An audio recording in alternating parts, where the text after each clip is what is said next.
Mga balitang gigising sa inyong umaga. Mga balitang kailangan mong malaman. Mapapakinggan. Hello, Washi! Laundry day na naman! Yay! Anong meron? Mancha ng chocolate, putik, may libag pa! Kaya natin yan! With Pride Washing Machine Detergent, may triple stain-away formula. Tanggal ang makapit, madikit, at malupit na dumit mancha. Kaya easy-easy ang labada. Mula noon hanggang ngayon! All you need is pride. All you need is pride. ACS.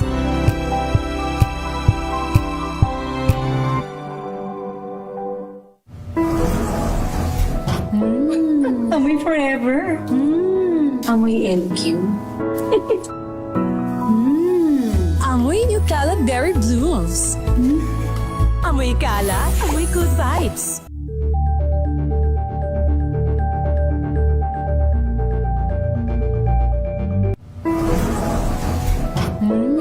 Amoy forever. Amoy LQ. Amoy New Cala Berry Blooms. Amoy Cala, amoy good vibes.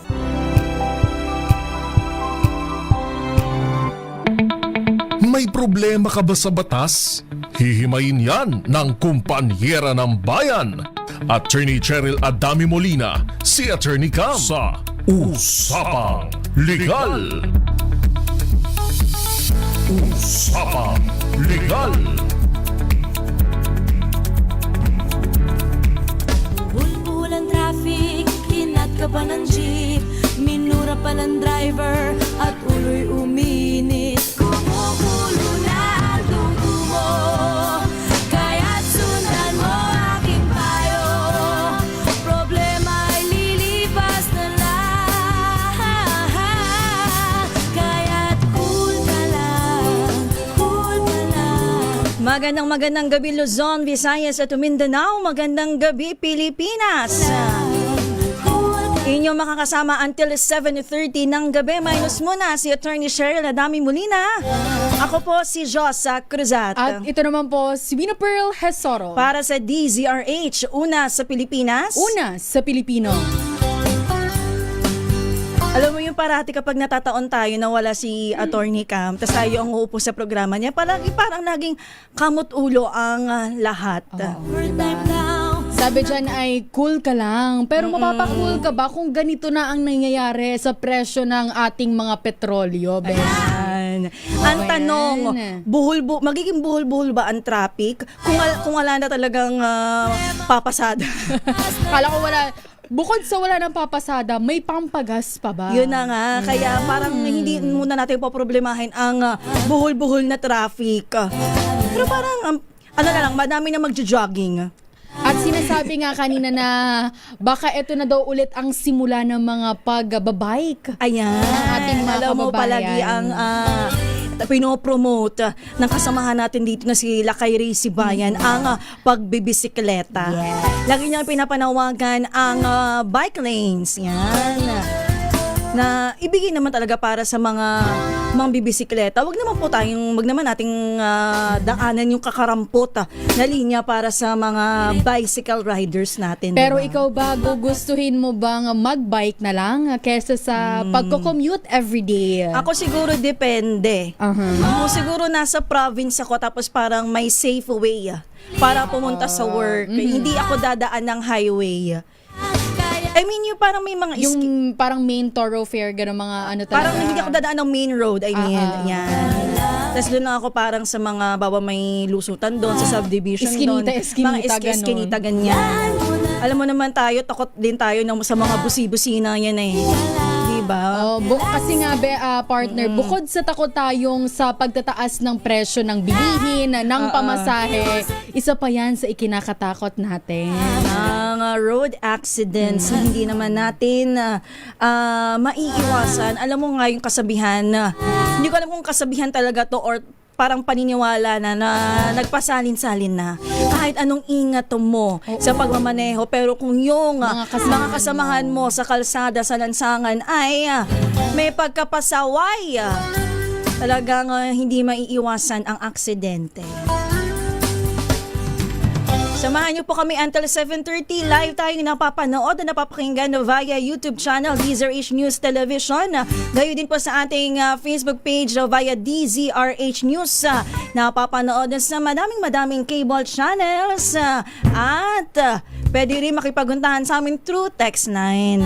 Yan, sa amin pong text line na 0919-2826-485. Pwede po kayong mag-text dyan. Kamusta po ba ang presyuhan ng mga produktong petrolyo dyan sa inyo? Kung taga saan po kayo yan, ibahagi nyo naman po sa amin. Magkano na po ba ngayon? At pila-pila na po ba dyan? Baka nandun Mahaba na. ang traffic pala best ay sa pilahan pagpapagasolina, hindi sa kalsada. Diba?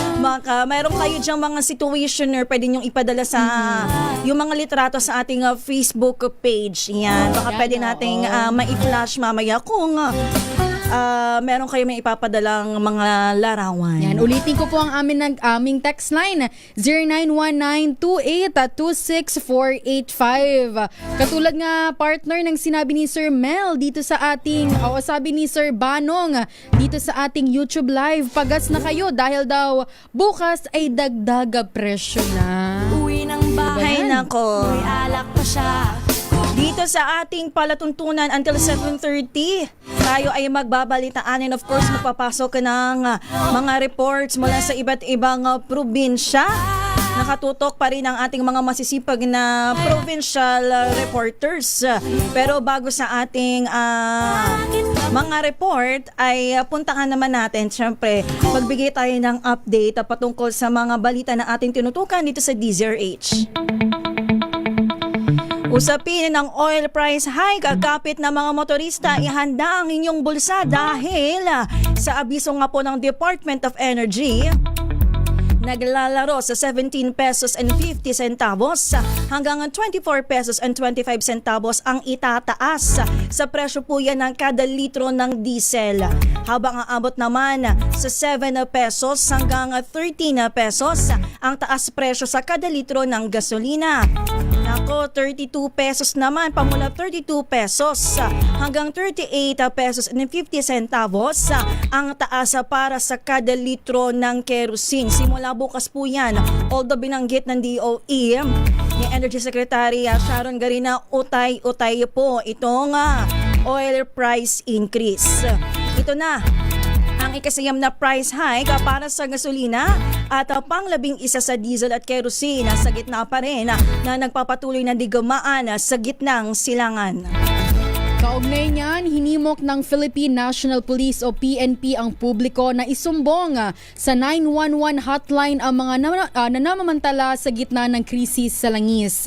Ayon kay PNP spokesperson Police Brigadier General Randolph Tuanyo, tatanggap ang linya ng tawag kaugnay sa hoarding at profiteering. Kaya sa mga kababayan po natin dyan na sa tingin nyo ay ngayon pa lang nagtaas na, isumbong nyo na po yan sa 911 hotline. Aniya, kaugnay pa rin ito ng iniutos ng general na tulungan ang Department of Energy sa pagbabantay sa mga gasolinahan. Tawaka umano ang pulis sa ground na mangalap ng kaukulang ebidensya bago ito isumite sa DOE na sila namang magpapataw ng reklamo o parusa.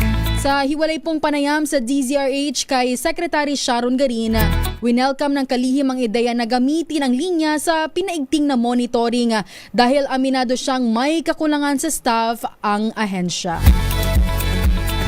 Mariing kinondena sa Senado ang umano'y mapagsamantalang pagtataas ng presyo ng mga kumpanya ng langis sa gitna ng nararanasang krisis sa petrolyo. Ito ay wala pa naman po ang anunsyo ng oil price hike at kinalampag ni Senator Sherwin Gatchalian ang Department of Energy na imbestigahan ang mga gas company na sobra-sobra ang ipinapataw na patong sa bawat litro ng kanilang produkto. Ibinunyag ng senador na may isang small player na nagbebenta na ng 105 pesos sa kada litro ng diesel at 90 pesos sa gasolina. Bagay na tinawag ni Gatchalian na gara-palang taas sa presyo na nagpapahirap sa mga tsuper at ordinaryong mamamayan.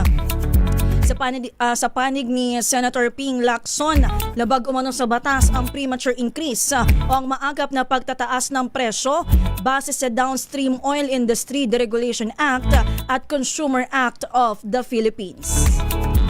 Samantala, formal nang hihilingin ni Pangulong Ferdinand Marcos Jr. sa Kongreso na mabigyan siya ng emergency powers para maibaba ang excise tax sa mga produktong petrolyo.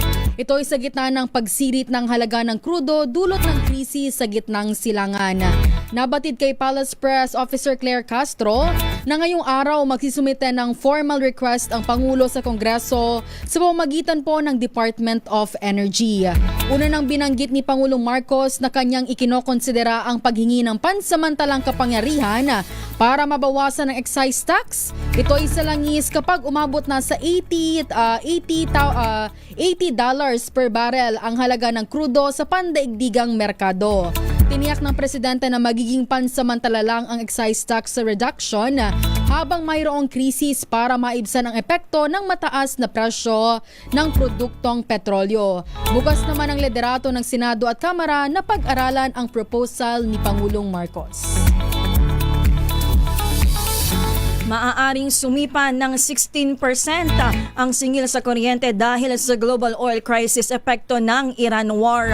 Sa press conference sa Taguig City, sinabi ni Energy Secretary Sharon Garin na batay ito sa ginawang simulations ng DOE.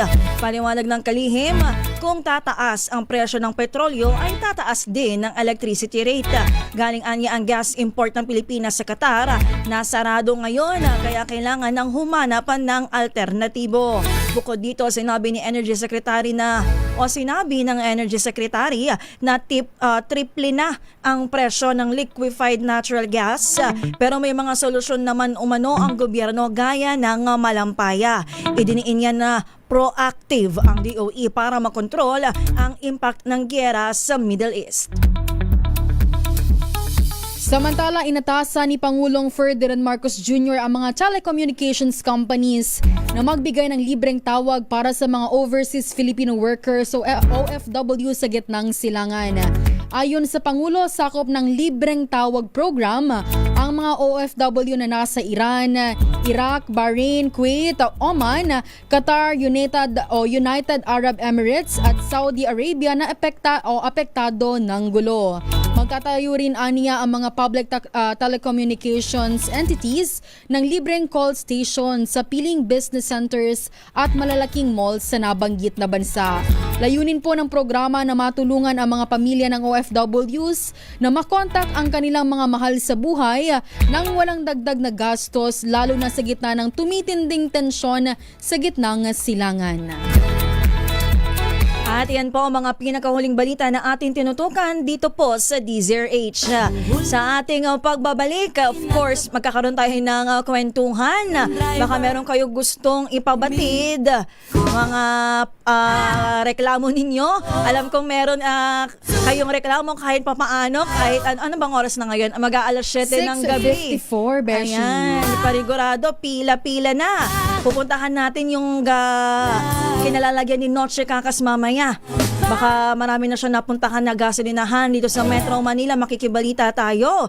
And of course, meron tayong low pressure area na binabantayan sa labas ng Philippine Area of Responsibility. Alam mo ba, Beshi, partner, banggitin ko lang itong comment sa atin sa YouTube Live. Sabi ni Sir Banong, susunod daw, mga karne, gulay, bigas ang tataas ang presyo, di ba? Domino effect na yan.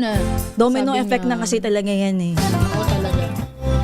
Sa ating pagbabalik ko po yan, huwag niyo po kaming iwanan. Pilipinas ang ating oras, 6:54 ng gabi.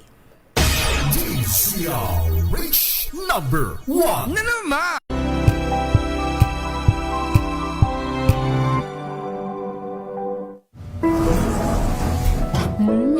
Amoy forever. Amoy LQ. Amoy New Caleb Berry Blooms. Amoy kalat, amoy good vibes.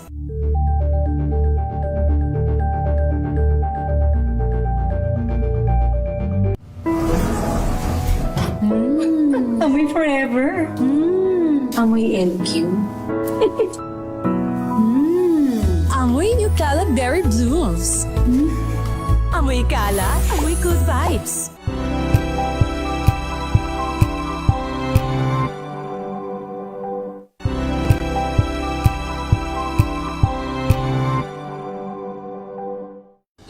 Kasunod ng naitalang 17 individual na ang kanilang naaresto. Metro Manila Development Authority o MMDA ang No Contact Apprehension Policy o NCAP sa Metro Manila. Sa ang ilang mga dokumento ay peke. Hindi rin legal ang employment na ipinangako sa kanila. Sa mata ng batas, mananagot ang sangkot at may sala. Dahil sa bawat paglabag, may karampatang parusa. Alamin ang mga pananagutan sa likod ng mga bawal. Dito sa Hoy! Bawal Yan! Tuwing Sabado, alas 11:30 ng umaga. Dito lang sa DZRH TV.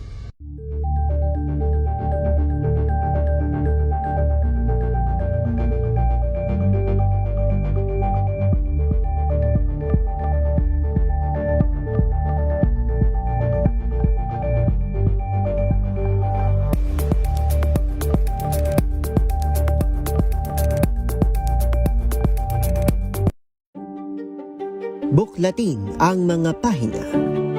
Pakinggan ang boses ng lipunan.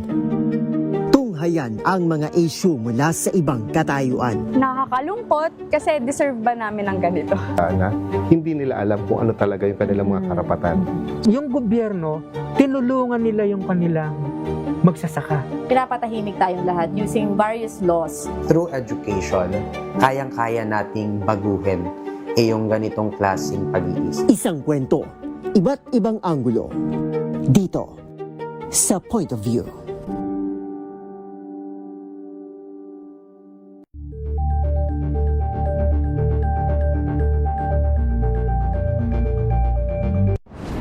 Kung good vibes ang hanap mo, dito ka na sa sigurado! Mula sa mga istoryang nagbibigay ng inspirasyon hanggang sa mga kwentong may dalang solusyon. Mga balitang pampagaan, pakiramdam at papaganda ng araw. Hindi lang ba sa good news, kundi the better news. Mula Lunes hanggang Biyernes, 1:00 ng tanghali sa DZRH TV.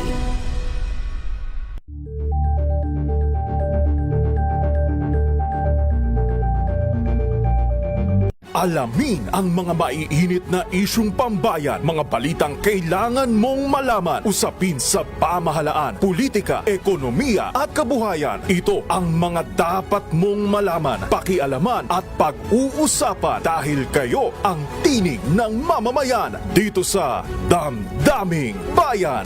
Live sa DZRH Radio, DZRH TV at DZRH Digital. Kasama sina Lakay, Deo Macalma at Elaine Apit. Araw-araw, Lunes hanggang Biyernes. Damdaming Bayan.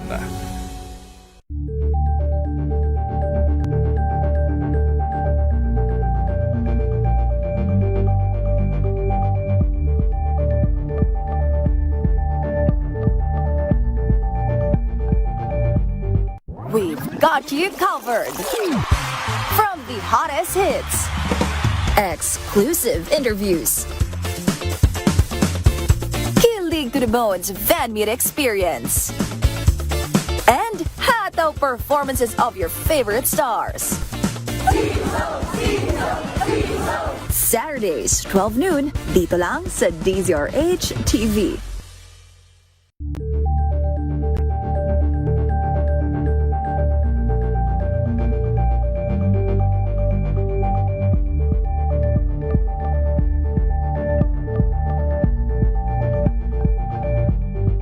Maagang balitaan, maagang usapan sa mga issue at balita. Kasama si Kuya Angelo Palmones sa Magandang Umaga Pilipinas. Mula Lunes hanggang Biyernes.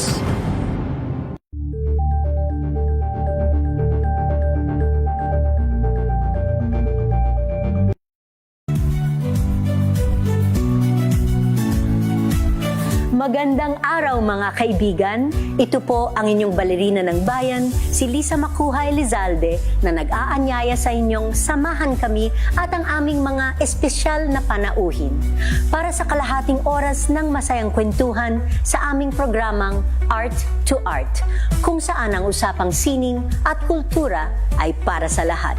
Huwag kaliligtaan, tuwing linggo, alas 3:30 ng hapon, dito lamang sa DZRH Radio, DZRH TV, at via online streaming.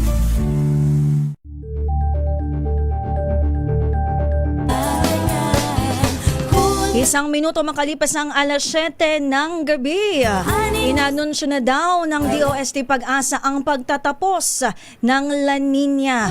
Kaugnay niyan, partner, alamin natin ng iba pang detalye. And of course, yung ginagawang pagbabantay ng Weather Bureau sa low pressure area na nasa labas ng para. Nasa linya natin si Miss Veronica Torres ng DOST Pag-asa. Magandang gabi po. Magandang gabi din po sa inyo at sa ating mga taga-subaybay. Ngayong araw nga ay tama nga po kayo ay nag-anunsyo na ang Pag-asa ng termination ng La Nina season. So nakikita nga po natin na nasa may ENSO neutral levels na po tayo ngayon at inaasahan natin na itong condition na ito ay magpo-persist in January, February, March hanggang June, July, August 2026. At para naman sa monitor nating low pressure area, tama nga po kayo, may minomonitor tayong low pressure area sa labas ng ating Philippine Area of Responsibility. Katamtaman yung chance na ito ay maging ganap na bagyo, pero hindi naman natin inaasahang papasok ng ating Philippine Area of Responsibility. Wala naman itong direktang epekto sa kahit na anong parte ng ating bansa, pero ito ay yung kanyang extension o yung trough ang nakaka-apekto sa Visayas at Mindanao at amihan naman sa Luzon. Asahan nga natin yung trough ng LPA na magpapaulan sa Visayas, Mindanao, Masbate at Palawan. Amihan naman na magdadala ng maulap na papawirin at mga may hinang pag-ulan sa Cagayan Valley, Cordillera Administrative Region, Aurora, Quezon at nalalabing bahagi ng Bicol Region, fair weather sa nalalabing bahagi ng bansa, kung saan sa Metro Manila at nalalabing bahagi ng Luzon may tsansa ng may hinang pag-ulan. At maliban nga sa low pressure area na ating minomonitor, wala na tayong ibang bagyo o LPA na minomonitor. At yan nga muna ang pinakahuli sa ligay ng panahon. Mula sa Weather Forecasting Center ng Pag-asa, Veronica Torres. Ma'am Veronica, bago po namin kayo bitawan, ma'am, matanong ko lang kung kailan po natin inaasahan na papasok itong LPA sa loob ng PAR. At saka if ever papasok ito, ano po yung pinakang latest forecast na nakikita natin sa magiging lakas at direksyon nitong kapag pumasok ay tatawaging bagyong Kaloy? Ngayon po, hindi naman po natin nakikita na papasok ng ating Philippine Area of Responsibility itong low pressure area na ito. At sa ngayon naman, nakikita kasi natin nasa labas ito at posible mag-recurve. Pero once na magbago ang mga datos na meron tayo, ay agad naman natin itong i-update sa ating social media at i-report sa mga kasama natin sa radio station. Alright. Ma'am Veronica, last one na po ang ating heat index, damang init. Saan po natin naitala ang pinakamataas na heat index ngayong araw? Opo, ang pinakamataas sa ngayong araw, although wala naman tayong umabot ng danger base sa ating computation, ang nakikita naman natin ay umabot ng around 40 degrees Celsius. Yan ay sa may Coron, Palawan naman po. Parang lagi na lang, parang doon may pinakang mataas na damang init. Pero good news naman po for today kasi hindi naman yan naabot yung danger level na heat index. Ano, Ma'am Veronica? Opo, tama po kayo. Alright. Pero extreme caution pa rin, kaya dapat mag-ingat. Thank you so much po, Ma'am Veronica Torres. Magandang gabi po. Salamat at magandang gabi din. Yan po si Miss Veronica Torres ng DOST Pag-asa. Na-off ko yung mic agad. Kasi gagawin ako kay Mina Perle. Ako naman yung naka-off. Diba? Tumama ka eh. Go ahead, Wina Pearl. Ito naman, Beshi, andyan na sa labas ang ating masipag na reporter. Tayo makibalita, Beshi. Kamusta na ba? Ano na nga ba ang sinasabi ng ating mga drivers ngayon? Kamot ulo na ba sila? At yung mga gasolinahan ba natin ngayon? Pila-pila na ba ang mga drivers yan? Ilang diba? gasoline station ba ang naikot? Oo mo ngayong gabi, noche. At ano yung may pinakamataas? Kahit huwag mo nabanggitin kung ano yan. Pero ano yung pinakamataas na taas presyo na yan. nakita mo? Go ahead, Noche, RH27. Diyosa at uwi na, hindi lang kamot ulo. Kunot noo pa. Yun lang, kung pati kunot noo. Oo, kunot noo na yung, lalo-lalo na yung mga pampasaherong jeep, yung driver ng PUJ. ay sila talaga yung direktang tatamaan nitong o tinatamaan nitong pagtaas ng krudo dito sa atin sa NCR. At maging yung taxi driver at yung tricycle driver, apektado rin sila dito sa pagtaas ng presyo. At ito na nga dyan, nakausap natin kanina ang PUJ driver na biyaheng Quiapo at Blooming Street sa Manila. Itong si Romel Bobis. Pakinggan nga natin yung kanyang reaksyon. Wala na po kami titibahin. Lalo na pataas ng tudo. Wala na kami iuwi sa pamilya namin. Napupunta na lang sa crude diesel, kaya sa boundary, wala na kami iuwi. Butong. Sa pamilya namin. Wala na.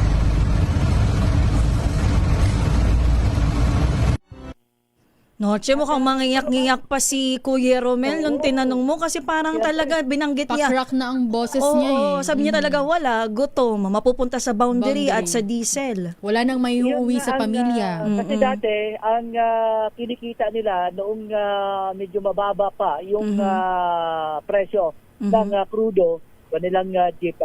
Nakakauwi sila na minsan 1,200, 1,300. Ngayon, ang itong pagtaas pa ng presyo ng crudo ay 500, 400 na lang. Minsan nga, pag minalas-balas, kapag nasiraan, yun ang nagiging problema. At yung nakalagdag din, kasi yung traffic din na uwi na at saka Diyosa, nakadagdag din sa konsumo ng crudo habang nakahinto ng matagal. Kaya yun ang pinakamataas dito, yun na, yung crudo. Nasa 69 pesos at hindi na natin babanggitin kung ano yung gasoline station nito ay 69 pesos, kulang-kulang 70 na. Mahigit. Pero lahat ng presyo ng mapagasolina, mapakrudo, mga senior citizen na sila lahat. Ayun. Lampas sa 60 na, no? Senior citizen na. Sana wag na umabot sa centenarian. Wag naman ganan. Wag naman sana. Nag 100 yan. Kaya lahat ng mga nakakausap nating mga chuper, lalo na yung pampaserong jeep at taxi driver, umaaray talaga dito sa pagtaas ng produkto. Dahil hindi pa nga, wala pang market pa, bukas pa nga lang ang magsisimula. Pero may bilang gasoline station na nagtaas, palihim na nagtaas. Lalo lang yung mga small players. At yung Big 3 ay mamaya pa ng umaga, habang yung iba ay hating gabi naman na mamaya. Noche, pero yung mga as of this 7 p.m., pila-pila yung mga napuntahan mo o parang pa isa-isa naman? May mga nakapila na pero karamihan yung mga private vehicles. Ang inaasahan kasi natin, yung POJ mamaya pagkagrahe na nila, bago grumahe. doon na sila, bago magpo-full tank muna sila, bago sila uuwi ng garahe para magpapahinga at bukas naman ay maaga pa lang sila, pabiyahin na agad sila. Dahil ngayon, babuti na lang yung ilang mga owner, mga operator nila, nakakaunawa, nakaka-extend sila ng minsan 1 oras, 2 oras doon sa kanilang pagbabiyahe. Kaya good news yan dahil pinapayagan silang mag-extend ng kunting oras, pero kung mag-extend ng kunting oras, kung wala rin naman pasaherong sumasakay, lugi pa rin. tatakbo lang yung biyahe na talo. Hindi puno. Kaya yung iba, hindi naman sa pag-ano ilang chuper na nagka-cutting treat. Halimbawa, kung Alabang Baklaran, yung Alabang Baklaran nila, pagkapakiramdam nila na hindi lang talaga ang pasahero, pinalilipat na lang sa ibang jeep. Ranas na ranas ko yan sa probinsya. Pag ako lang mag-isa talaga, alam ko ililipat na ako ng jeep.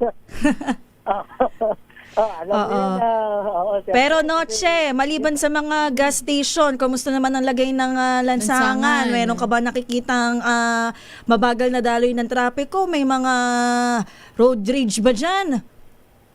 So far naman, lalong-lalo dito sa may Lacson Avenue, papuntang Osmeña Highway ito, Nagtahan Bridge, maluwag pa naman so far. At yung ilang kakalsadahan mula doon sa may Valenzuela City, nagkakaroon lang ng pagbabagal doon sa stoplight. Pero after naman na mag-go na, ay dire-diretso naman. Balayad naman, wala tayong nadaanan untoward incident at sana naman wala. Alright, thank you so much, Noche Kakas. Balik sa inyo, dalawa, Wina and Josa. Maraming salamat, RH27 Noche Kakas. Tuloy-tuloy na tayo sa ating reports. Mula sa Palasyo ng Malacanang, nagpasaring daw kay Vice President Sara Duterte na mag-isip ng naaayon sa realidad. RH14, Miss Let Narciso. Sinagot ng Malacanang ang pahayag ni Vice President Sara Duterte na madaling magpadala ng eroplano para sa repatriation ng mga Pilipino sa Middle East. Ayon kay Palace Press Officer Claire Castro, madaling magsalita para sa mga gusto lamang makakuha ng views. Pero ang problema ay hindi anya nag-aaral at hindi nag-iisip ang ilan at hindi inaalam kung ano ang programa ng gobyerno. Sabi ni Castro, dapat ang isang leader kapag nagbibigay ng opinyon, nagmumungkahi o nagbibigay ng desisyon ay ayon sa katotohanan sa sitwasyon at kondisyon ng stakeholders. Delikado kasi anya kung ang pinagbabasehan lang ng desisyon ay iisang kaibigan o puro chismis lamang. Iginiit ni Castro ang sinabi ni Pangulong Bongbong Marcos na hindi pa pwedeng magpadala ng eroplano dahil sarado ang airspace at baka lalo lang malagay sa kapahamakan ang ating mga kababayan. Ito si Let Narciso para sa DZRH, una sa Pilipinas, una sa Pilipino. Maraming salamat, Let Narciso. Samantala, mga oil companies na nagsasamantala dapat lang imbestigahan at kasuhan. Ayon po yan kay Senate President Tito Soto. Ang buong detalye sa report ni RH28, Raymond Dedpaas. Raymond? Dapat lamang na maimbestigahan at panagutin ng mga oil companies na nananamantala sa presyo ng langis. Ayon kay Senate President Vicente Tito Soto III, mabigat ang epekto ng ginagawa ng ilang mga abusadong oil companies. Ito ang panahon na kumilos ang makinaukulang mga otoridad. Sabi ni Soto, malinaw ang naging pronouncement ni Pangulong Bongbong Marcos na may mahigit 2 buwan pa tayong inventaryo ng langis. Kaya't hindi makatwiran ang ginagawa ng ilang mga oil companies. Una nito'y ilang mga gas stations ang inireklamo dahil sa sobrang taas na ng presyo ng kanilang diesel, gasoline at kerosene. Narito si Senate President Tito Soto. Yun ang pinakamabigat sa lahat. Dapat siguro the authorities should look into these players who are abusing or using it already. Sabi ng Presidente, if I recall it right, there was, I think, or there is at least 2 to 3 months na reserve. So, bakit sasamantalahin ng iba? Di ba? Hindi pa naman tayo nangangailangan talaga totally. Well, we'll prepare for it. Basta kami, ang Senate ko, may tutulong namin sa Executive Department, you can be sure that we will do our best. Ito si RH28, Raymond Advaz para sa DZRH, una sa Pilipinas, una sa Pilipino. Maraming salamat, Raymond Dadpaas. Libreng pasahe sa MRT3 at LRT1 at 2 dapat pag-aralan ng Department of Transportation. Sino nagsabi na update mula sa Kamara RH12, Milky Regunan. Manang Milky. Pwedeng pag-aralan ng Department of Transportation na gawing libre ang pasahe sa MRT3 at LRT Lines 1 and 2. Ayon kay Representative Percy Sandanya na Akbayan Party List, layunin nitong palakasin ang paggamit ng public transport dahil sa inaasahang pagtaas ng presyo ng produktong petrolyo dahil sa tensyon sa Middle East. Sabi ni Sandanya, kung nagawa ng DOTR na gawing libre ang pasahe sa MRT noong Kapaskuhan, kayang-kaya rin itong gawin ngayong may krisis sa gitnang silangan. Paliwanag ni Sandanya, ang mga commuter ang pangunahing maapektuhan ng pagtaas ng presyo ng produktong petrolyo dahil hindi malayong igiit ng transportation sector na itaas ang pasahe dahil sa inaasang pagtaas ng presyo ng produktong petrolyo. Magiging daan din to anya para mahikayat ang mga motorista na mag-commute na lamang para makatipid sa konsumo ng petroleum products lalo't walang katiyakan ng krisis sa gitnang silangan. Ako si Milky Regunan, nagulat para sa DZRH, una sa Pilipinas, una sa Pilipino. Maraming salamat, Milky Regunan. Samantala, Philippine National Police nakaalerto sa mga kasadong protesta. Ito'y po sa anibersaryo ng pag-aresto kay former President Rodrigo Roa Duterte. Ang buong detalye sa report ni RH52, Edniel Parosa. Edniel? Nakaalerto ng pambansang pulisya sa mga ikinakasang rally at caravan kasabay ng anibersaryo ng pag-aresto kay dating Pangulong Rodrigo Duterte sa Marso 11. Ayon kay PNP Chief Police General Jose Melencio Nartatis Jr., may namomonitor na silang mga paghimok ng ilang organizer sa pamamagitan ng social media. Partikular na nabatid ng PNP ang caravan na planong isagawa sa EDSA hanggang makarating sa Villamor Air Base na huling tinapakan ni FPRRD sa Pilipinas bago siya inilipad sa Dahague. Sabi pa ng Top Cop, magdadagdag sila ng puwersa sa baluarte ng dating presidente sa lungsod ng Davao. Tiniyak naman ni Nartates ang maximum tolerance at pakikipag-ugnayan sa mga nasa likod ng mga aktibidad. Sa kabila nito, nagpadala na mensahe ang PNP chief sa mga taga-suporta ni Duterte na sumunod sa direksyon ng otoridad upang maiwasan ang tinawag na unnecessary conflict. Ako si Edniel Parrosa, RH, una sa Pilipinas, una sa Pilipino. Maraming salamat RH52, Edniel Parrosa sa ating pagbabalik. Meron tayong update mula sa Department of Foreign Affairs and of course, meron tayong mga provincial reports coming from our provincial reporters sa iba't ibang panig ng Pilipinas. Sa ating pagbabalik po yan, Pilipinas ang ating oras. 7:16 ng gabi. This time check is brought to you by AC Nesting, sinuri, siniyasan. Ang resulta? Super effective ang Shield sa pagpatay ng bakterya at virus. Shield Antibacterial Soap. Believe ang mga eksperto sa Philippine Nurses Association. At si Mami, Tiwala ako sa Shield. Shield Antibacterial Soap. Napatunayang mabisa. Ang mga nurse, tiwala. ACS. Amoy forever. Amoy NQ. Amoy New Kalag Dairy Blues. Amoy kalat, amoy good vibes. Sa lahat ng bagay, simula pa lang, siguraduhing max protection na. Kasi pag kulang ang proteksyon, baka madaling masira. Sa ngipin, dapat may max protection din. Max sa alaga ng Unique Toothpaste. With Max Protect Formula, help stop cavities before they start, while keeping breath fresh. Try Unique Maximum Fluoride Protection. Para max alaga, max protektado. ACS. Amoy forever. Amoy NQ. Amoy New Kalag Dairy Blues. Amoy kalat, amoy good vibes.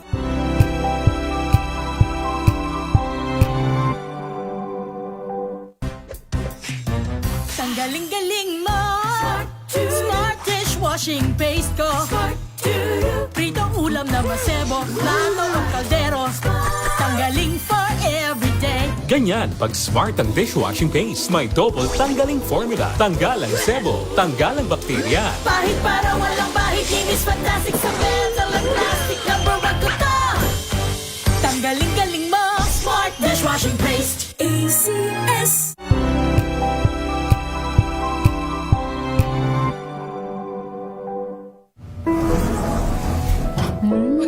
Amoy forever. Amoy NQ. Amoy New Kalag Dairy Blues. Amoy kalat, amoy good vibes.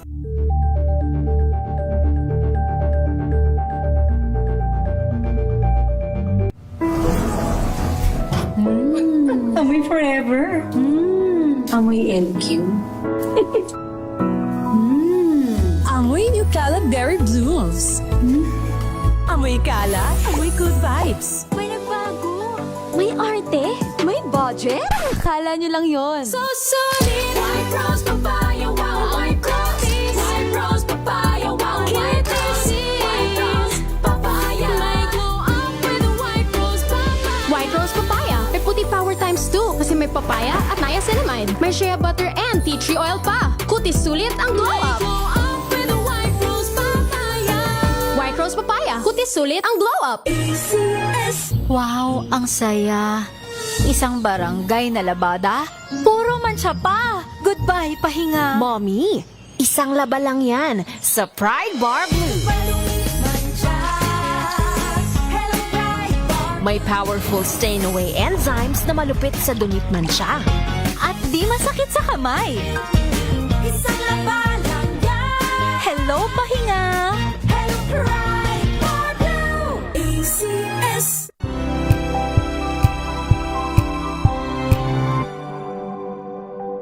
Curious ka ba sa maraming bagay? Kami na ang bahala dyan.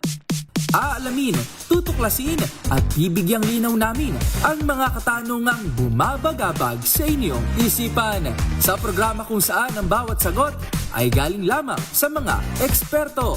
Ang Expert's Opinion, tuwing linggo 3:00 ng hapon, dito lang sa DZRH TV.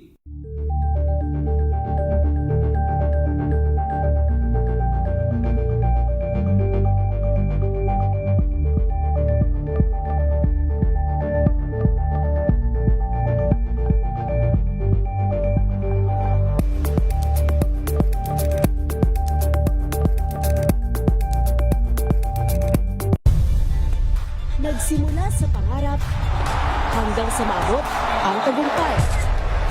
Iba't ibang kwento, iba't ibang mukha ng atletang Pilipino. Mas pinatindi, mas pinalakas, at mas pinaaksyon sa Match Point tuwing Sabado, 12:30 ng tanghali sa DZRH TV.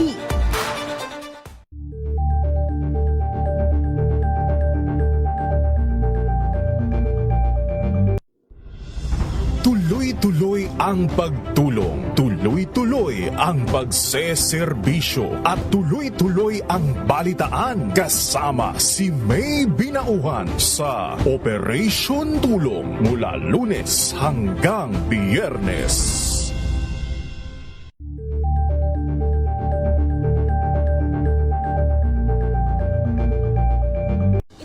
Ng naitalang 17 individual na ang kanilang naaresto. Metro Manila Development Authority o MMDA ang No Contact Apprehension Policy o NCAP sa Metro Manila. Sa ang ilang mga dokumento ay peke. Hindi rin legal ang employment na ipinangako sa kanila. Sa mata ng batas, mananagot ang sangkot at may sala. Dahil sa bawat paglabag, may karampatang parusa. Alamin ang mga pananagutan sa likod ng mga bawal. Dito sa Hoy! Bawal Yan, tuwing Sabado, 11:30 ng umaga. Dito lang sa DZRH TV.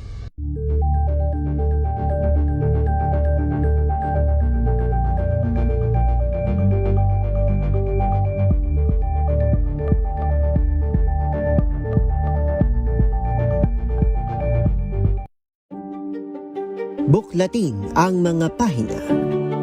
Pakinggan ang boses ng lipunan. Tunghayan ang mga issue mula sa ibang katayuan. Nakakalungkot kasi deserve ba namin ng ganito? Na hindi nila alam kung ano talaga yung kanilang mga karapatan. Yung gobyerno, tinulungan nila yung kanilang magsasaka. Pinapatahimik tayong lahat using various laws. Through education, kayang-kaya nating baguhin yung ganitong klaseng pag-iisip. Isang kwento, iba't ibang anggulo. Dito, sa Point of View.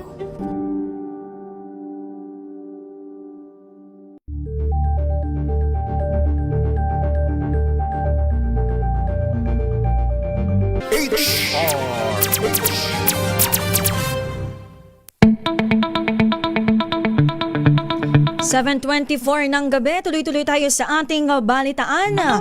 Department of Foreign Affairs masusing binabantayan ang kaso ng 78 overseas Filipinos na nagtatrabaho sa mga scam hubs sa Myanmar. Hindi po mga nabanggit na overseas Filipinos humaharap sa immigration violations. Detalye ibalita mo RH4, Karen Oyong. Miss Kay. Tinututukan ng Department of Foreign Affairs o DFA ang kaso ng 78 overseas Filipinos o OFs na nakadetene ngayon at nahaharap sa immigration violation sa bansang Myanmar. Ayon sa DFA, ang nabanggit ng mga Pilipino ay nahaharap sa iba't ibang mga kasong may kaugnayan sa paglabag sa immigration laws ng Myanmar matapos mapag-alamang nagtatrabaho ang mga ito sa tinaguriang scam hubs na matatagpuan sa Mayawadi. Banggit ng DFA, nakapagsagawa na ang kagawaran ng 2 welfare check sa mga OFs na nakapiit ngayon sa hipaan na 300 kilometers ang layo mula sa Yangon. Tuloy-tuloy rin ang koordinasyon ng Embahada ng Pilipinas sa Myanmar upang may access ang naturang mga OFs sa welfare at legal assistance na aprobado ng host authorities. May komunikasyon rin ng mga OFs sa kanilang pamilya dito sa Pilipinas base sa beripikadong mga ulat ng embahada. Ayon sa DFA, nananatiling prioridad ng kagawaran ang tuloy-tuloy na diplomatic engagements katuwang ang mga otoridad sa abroad, partikular na para sa mga biktima ng illegal recruitment at human trafficking. Alinsunod sa whole of government approach, sinabi ng DFA na nakikipag-ugnayan sila sa Department of Migrant Workers o DMW office sa Bangkok at iba pang mga ahensya ng gobyerno upang masigurong mabilis na resolusyon ng mga kasong kinakaharap ng mga nabanggit na OFs. Ako si RH4 Karen Oyong, nag-uulat para sa DZRH. Una sa Pilipinas, una sa Pilipino. Maraming salamat, Karen Oyong. Samantala, dumako naman tayo sa Bataan dahil ang iba't ibang PUV driver po dyan umiinda na sa pagtaas ng presyo ng langis. Ang buong detalye sa report ni RH37, Danny Kumilang. Danny? Mabigat na pasanin ngayon para sa mga namamasada at iba pang sektor sa lalawigan ng Bataan ang pagtaas ng presyo ng langis. Ramdam na ito ng mga tsuper, ng papaserong jeep, bus, tricycle at iba pang uri ng transportasyon matapos magpatupad ng dagdag presyo ang ilang gasolinahan sa gasolina at diesel. Dahil dito may ilang tsuper ang napilitang magdagdag ng singil sa pamasahe o kaya'y makiusap sa kanilang mga pasahero na magbigay ng kaunting konsiderasyon, dagdag na bayad kahit wala pang opisyal na abiso na pinapayagan ang pagtaas ng pasahe. Sa panayam ng DCRS News sa ilang namamasada na tumangging magpabanggit ng pangalan, sinabi nilang halos kakarampot na lamang ang kanilang kinikita na naiuwi sa kanilang pamilya. Dagdag pa nila, mahal na rin ang mga pyesa na sasakyan kapag sila ay nasisiraan. Hindi lamang anila ang sektor ng transportasyon ang apektado dito, kundi maging ang mga maliliit at malalaking fishing vessel at fishing boat na gumagamit ng krudo sa pangisda, gayon din ang mga sasakyang ginagamit sa sektor ng agrikultura na umaasa sa diesel at gasolina sa kanilang operasyon. Danny Kumilang, RH37, DCRH, una sa Pilipinas, una sa Pilipino. Mga gasolinahan naman sa Tacloban at buong Eastern Visayas sa bantay sarado ng kapulisan. RH32, Jimmy Angay-Angay sa report. Jimmy? Ipinag-utos na ni Police Regional Office 8 Regional Director Brigadier General Jusung Cape sa mga kapulisan na magmonitor sa profiteering ng presyo ng gasolina sa Tacloban at buong Eastern Visayas. Ay kay General Cape, lahat ng police station at mga police units ay nagmamonitor lahat ng gasoline station. Inireport na sa kanya mga gasoline station na ipanagtaas ng presyo at ang mga nagtaas na ng presyo. Inayag ito ni General Capoy matapos ipag-utos ni PNP Chief Police General Melencio Nartates Jr. na magmonitor ng presyo ang kanilang mga personnel. Binabantayan ng kanilang intelligence units ang mga bodega dahil sa posibilidad na hoarding at kapareho pang illegal na mga gawain. Nabatid noong Biyernes pa ng gabi may bigla ang mga nagsitaasan ng presyo ng gasolina at diesel at may biglang pansamantalang nagsara, subalit ngayong araw ay bumalik na ang kanilang presyo ng mga gasolina, lalo na ang mga big oil company, subalit mga small oil company ang biglang tumaas ang kanilang presyo ng gasolina. Mula dito sa DYVL Action Radyo Tacloban, ito si RH32 Jimmy Angay-Angay para sa DZRH, una sa Pilipinas, una sa Pilipino. Makinig maigi! Ito na ang chance mo na manalo ng instant 500 pesos kapag narinig mo na ang mahiwagang kring-kring. Tingnan mo na ang iyong cellphone, baka ikaw na ang susunod naming winner sa kring-kring panalo malakas sa telepono. Paano sumali? Bisitahin ang Facebook page ng DZRH, fill up pa ng Google Sheet na nakapin sa DZRH FB page at hintayin ang aming tawag sa telepono. Kring-kring na! Magandang gabi po, Miss Carol Sagot from Bontoc, Mountain Province. Hello po, magandang gabi po. Yes po, hello. Ayan, parang gabing-gabi na, ang aga pa naman ata matulog, Miss Carol, parang patulog ka na. Yung boses natin parang patulog na. Ay, hindi pa naman. Ma'am Carol, nag-dinner na po ba kayo? Ano po bang ulam nyo ngayon? Po? Nag-dinner na po ba kayo? Kumain na po kayo? Ay, tapos na po. Ano po ulam natin, Ma'am Carol? Ginsang repolyo. Ay, wow. Parang probinsyang-probinsya Ginisang talaga. repolyo. Alam mo talaga. Repolyo naman yun, Beshi. Hindi, kasi kapag yung gisa-gisa. Sige, go.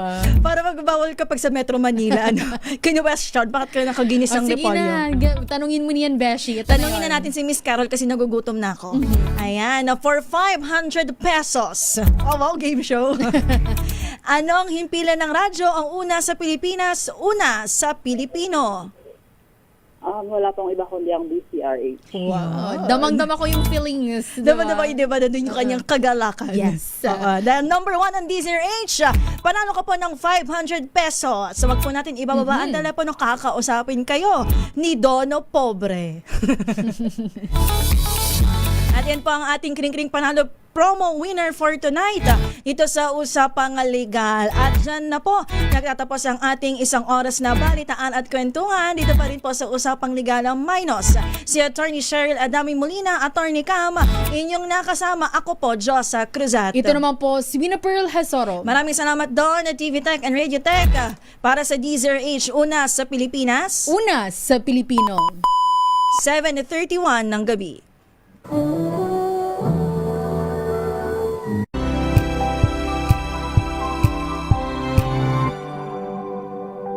Hello